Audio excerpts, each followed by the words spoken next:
अगर आपने किसी दुकान से एक आईफोन खरीदा है, आईफोन अपने नाम लगवा लिया यानी रसीद बनवा लिया, उसके ऊपर आईएमई नंबर लिख दिया गया है, आप उसको पेमेंट नहीं करते, आप कहते हैं कि मैं सुबह पैसे दूंगा और आपसे ये फोन उठा के ले जाऊंगा, आपने सेल नहीं करना किसी को, ये फोन मेरा हो चुका है अब। और रात को दुकान में खुदा न खास्ता आग लगती है, सारे के सारे फोन जलकर राख हो जाते हैं, लेकिन आपका फोन जो उन्होंने अलहदा रखा हुआ था वो नाम आपके लग चुका था। तो इस कंडीशन में नुकसान किसका होगा? क्या वो दुकानदार के पेटे पड़ेगा फोन या आपका नुकसान हुआ है? तो ये आज के व्लॉग में आपको बताएंगे। इसी तरह अगर आपने कहीं से कोई चीनी खरीदी है या कोई और चीज खरीदी है, बिलफर्ज हम चीनी की मिसाल लें तो 5 बोरियां आपने किसी गोदाम से चीनी खरीद ली है और आपने उसको कहा कि मैं सुबह इसको उठवा लूंगा, ये मेरी हो गई, इसको अलग करके रख दो। आपकी उसके साथ डील होगी कि ये आपने किसी को बेचनी नहीं है और रात को खुदा ना खास्ता गोदाम में आग लगती है, ये चोरी हो जाती है, सारा का सारा माल जो है वो ज़ाया हो जाता है, तो वो नुकसान आपके पेटे पड़ेगा क्योंकि आपने उस चीज़ को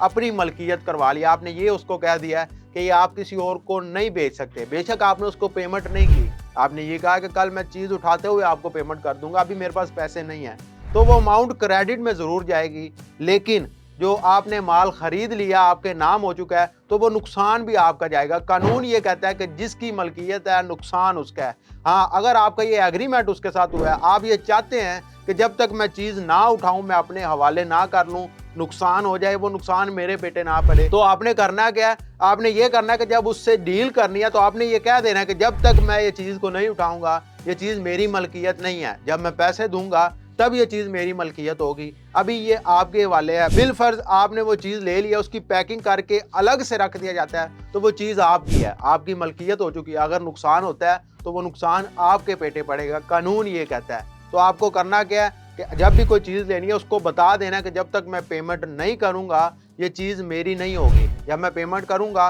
तभी मैं रसीद बनवाऊँगा और तभी इस चीज़ को उठवाऊँगा। आपकी इस बारे में क्या राय है? कमेंट सेक्शन में ज़रूर बताइएगा। हमें दीजिए इजाज़त। अल्लाह निगहबान।